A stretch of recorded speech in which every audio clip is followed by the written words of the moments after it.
The Panini Senior Bowl presents fifth quarter. Here's Simone and Gerhard Mathangani. Week 4 of the high school football season is here already. We are rolling right along with fifth quarter, guys. It was another exciting night of region games, a couple of region rivalries taking place, and some top 10 matchups as well. Welcome into fifth quarter. Simone, Gerhard Mathangani joining you for another fun evening on this Friday night. Gee, man, it always is exciting. It really is, especially this time of year as we go deeper into region play. Yep. Some teams playing non-region games as we get closer and closer to the midway point of the year. Yeah, this one on the Hill in Spanish for a huge one. We'll have highlights in just a moment, but you were out at UMS. Yeah, 5A Region 1 matchup between UMS-Wright and the top-ranked team in Class 5A, the Vigor Wolves.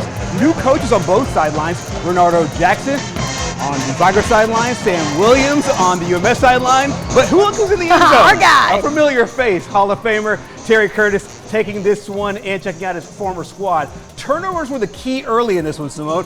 Sammy Dunn hits Garrett Holcomb, but the ball stripped and David Lott jumps on it. UMS-Wright football. They would capitalize on special teams. This is Kingston Fawn with the field goal. First points of the game, UMS-Wright up 3-0. Next Bulldog possession, once again, turnovers the key. This is Max Fowler dumping it off to Richard Scott. Richard Scott wears the number 26, but he wears it in red. The guy that wears 26 in white picks up the football. This is Kelton Agee, grabs the ball loose out of the air. Vigor now on the move. That was in the end of the first quarter. Top of the second quarter, they finished with a touchdown drive. Sammy Dunn to Holcomb again, gets redemption for the fumble earlier, gets it to the end zone. Extra point, no good.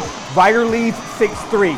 Late in the second quarter here, Max Fowler once again, this is a really fast offense for UMS-Wright, goes up top, and he would hit his man. This is Timothy on the big play here for UMS-Wright. Getting in, Timothy Davidson there. That's what leads to another Fawn field goal. UMS-Wright had a 9-6 lead at the half, but Vigor made all the plays late to win it. 39-36, the final score from UMS-Wright tonight. Wow, what a big win for Vigor, no doubt. All right, let's head to the Hill in Spanish for Toros, hosting top-ranked Saraland. Huge 6A region rivalry and a pair of talented quarterbacks in Aiden Schamberger, Jamison Roberts. A lot of offense in this one, at least if you're the Spartans, that is. Check it out. Jamison Roberts gonna hand off to his guy in the backfield. How about a little PJ Brown action on fifth quarter? Yet again, 87 yards to the house.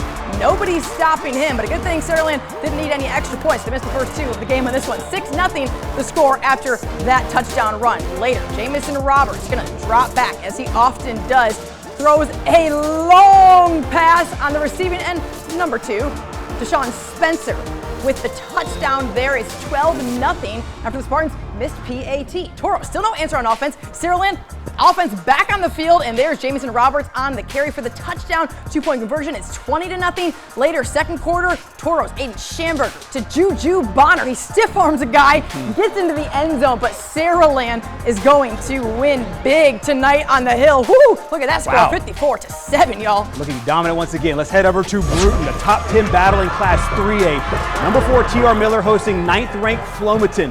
Hurricanes on offense first. Running back Antoine Bolden Jr. on the hand up. Watch this tackle from Jalen Griffey.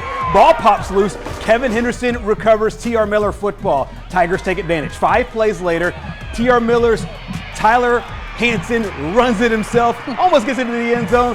Really close here, but a nice tough run. Very next play, you know what? Let's go to the air this time. He hits Kevin Henderson for the touchdown. Big play there for TR Miller. A little bit later on, another big play for Ronnie Cottrell and company as they go into the end zone for another touchdown. This is Cameron Clifton on the receiving end. 14-0 at the half. TR Miller goes on to win. Final score 27-10. Well, this one has become one of my most favorite non-region battles. Let's check this out at Jackson, top ranked in 4A Aggies, hosting 7A Baker. And how about this guy, E.J. Crowell, Alabama commit, the running back, doing it all. Second play from scrimmage for the Aggies. Look out, E.J. See ya. Gonna shake off several Hornets into the house. He goes and right to our camera in the end zone. It's 7-0 Jackson Aggies early, and it wouldn't stop there. However, Baker gonna get a couple back. Here's Speedy Wheeler muscling his way into pay dirt, make it 7-all. This one back and forth early, but once again. Back to number 13. If you're Cody Flournoy, you know what to run. Hand it off to that guy, the Bama commit. Crowell on the carry yet again. His second touchdown of the half. It's 14-7. Then just before the break, Landon Duckworth, the South Carolina commit, sends a dart to Juice Gordon. He touchdown, can't spike the ball. That flag's gonna come out pretty quickly, but you know, let's celebrate, young man, it's fine. Jackson gets the victory, 28-14. Juice, you can do that in the NFL. Let's go to Class 6A Region 1 now. Gulf Shores hosting McGill-Toolen. Great defense early on in this one. Really great defense all game. Judd Harris hits Dayton Duke, but watch this big tackle here by Lamarian Miller on the defensive side for McGill-Toolen. However, more defense from the other side. Blaine Beret tackled here by Cameron Helton. In the backfield, big sack there for the Dolphins. No score until about midway through the second quarter. Gulf Shores quarterback Judd Harris, short pass here to Travis Johnson, and he does the rest. 84 yards to the house, and that would be just about what they needed as Gulf Shores gets the win. Final score, 10-6. All right, let's head to E.E. Delaney Stadium. The energy high as St. Paul's welcomes in Murphy and Barnett. Getting as excited as ever.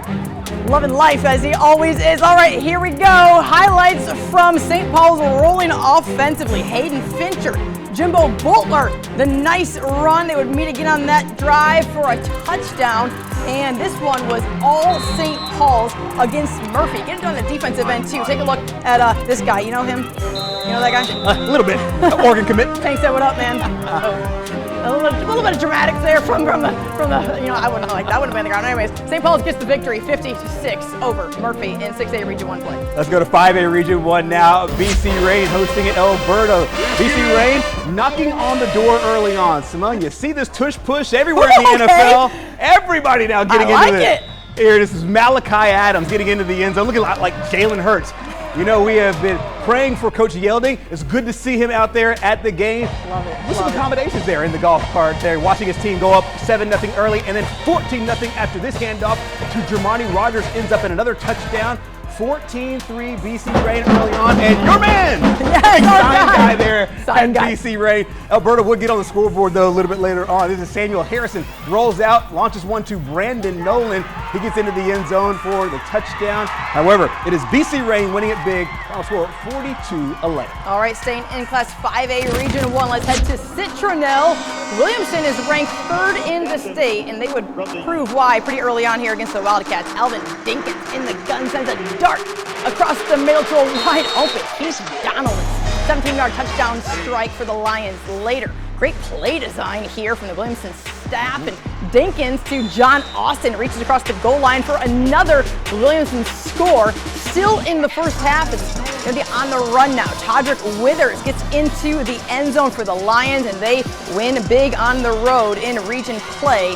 Final score 57-5. Williamson gets it done against Citronelle. It's another huge win for Coach Antonio Coleman and company. They have looked really good early on. Yeah, they really have. We have plenty more highlights and scores. Fifth quarter will return in just a minute. Stay with us.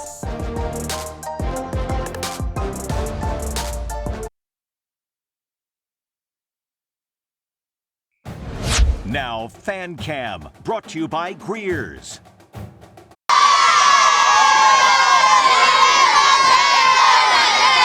They were loud over there in Citronelle tonight. Another big region game for the Wildcats. The community spirit always really high there, Simone, over at Citronelle. Yeah, there's certainly a lot of spirit there for our Greer's Fan Cam. Meanwhile, our game of the week earlier featured UMS and Vigor. The Wolfpack get the big win to stay atop, ranked there in Class 5A, 39-26. We heard from head coach Renardo Jackson just a minute ago. Listen in. Excited to be able to get out of here with a win.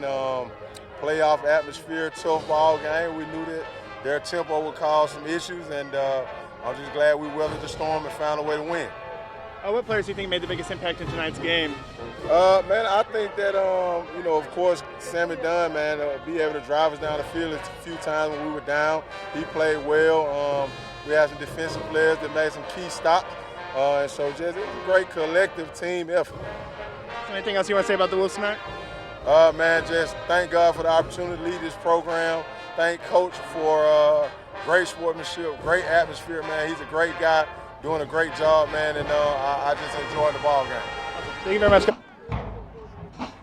That's there from Coach Renardo Jackson. Move over to Class 7A Region 1. Foley at Daphne. Quarterback Christian Seeger with the pass to C.J. Gardner.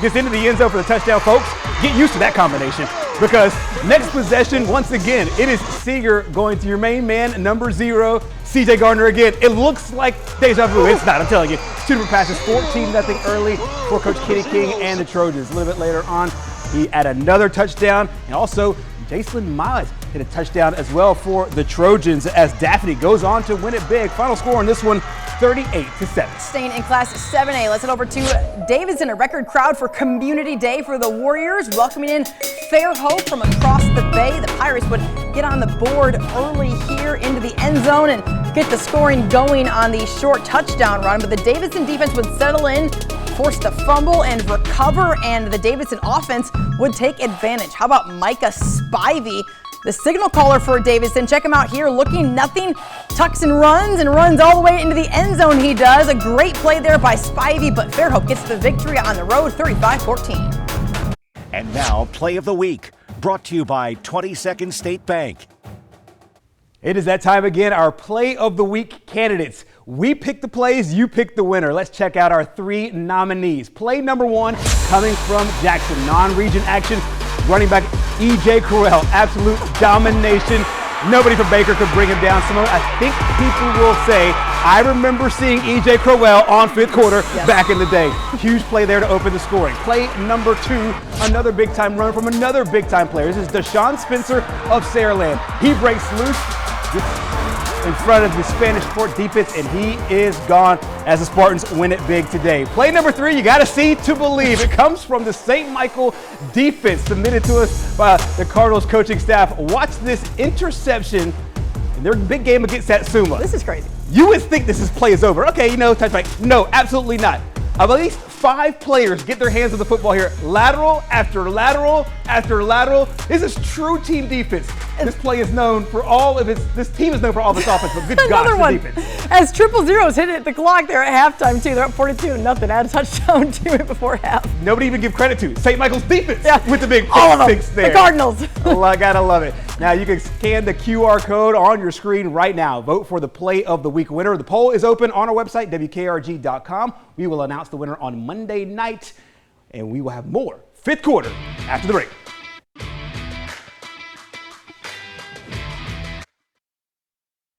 Wrapping things up here on 5th quarter in Class 7A, MGM beats Robertsdale 37-0. In 6A, Theodore gets a big win over Baldwin County to stay perfect in region play, 41-14. Over St. Michael gets a big win over Satsuma. We saw that play a minute ago, 56-0. And W.S. Neal puts a whooping on Orange Beach a little bit, 44-15 there, G. Should be really interesting, Class 4A Region 1. Can't really figure those teams out. It should be good as the season moves along. Yeah, we really should. Week 5 already next week, guys. Vote for our Play of the Week on the website. We'll see you next week.